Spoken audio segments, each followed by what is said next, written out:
Bonsoir, ici Laurent Toupin pour le téléjournal du midi.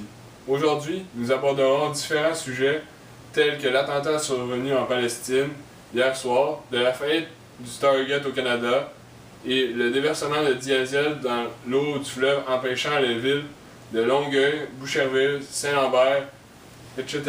d'avoir de l'eau potable. Commençons par l'attentat qui s'est produit à l'intérieur du territoire de la Palestine, tuant le Cheikh, un chef de tribu arabe, qui était emprisonné dans une auto en feu.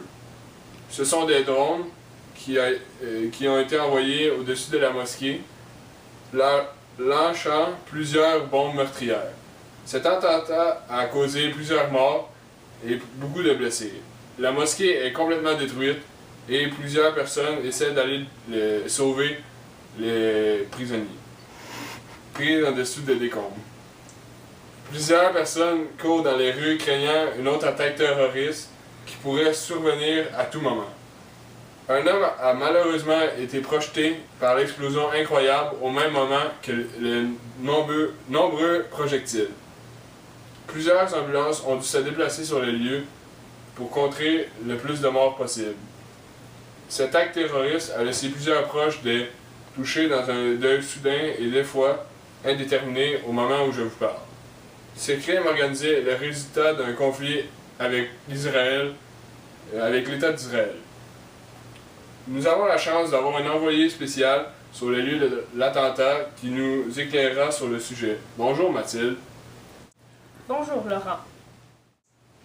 Pourriez-vous nous décrire l'ambiance qui court dans les rues de la Palestine suite à cette agression? Oui, ici la tension est palpable, la population est sur le qui-vive et craint pour une prochaine attaque.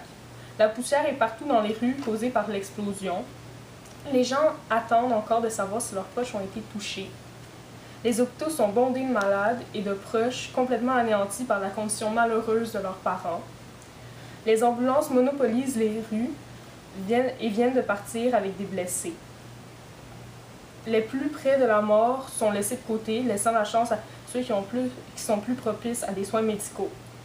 Suite à l'explosion, le feu a pris dans plusieurs bâtiments et il continue de brûler. 1, 2, 3, go!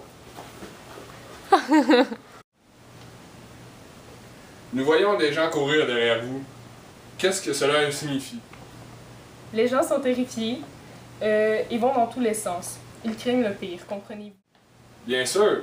J'ai un témoin avec moi. Madame, comment allez-vous? Pas trop bien. Comment l'attentat a-t-il affecté votre vie depuis hier? Mon fils est mort quelques heures plus tôt. Je suis complètement bouleversé par cet événement. Merci pour votre témoignage, madame. Mes sympathies. C'est tout pour moi. Merci Mathilde de nous avoir éclairé sur cet attentat qui n'est pas prêt d'être oublié.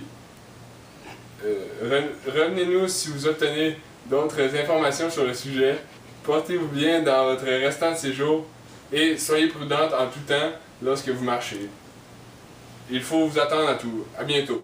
Voilà un grand drame qui restera imprimé longtemps dans la mémoire des citoyens et anciens résidents de la Palestine.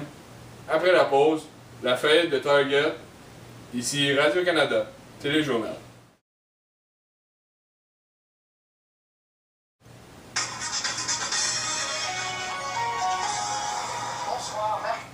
Oh non. Monsieur, comment allez-vous? Comment l'attentat a-t-il affecté votre vie depuis hier? J'ai dit monsieur, c'est une madame. Oh mon Dieu. Pourriez-vous nous décrire l'agression? Non.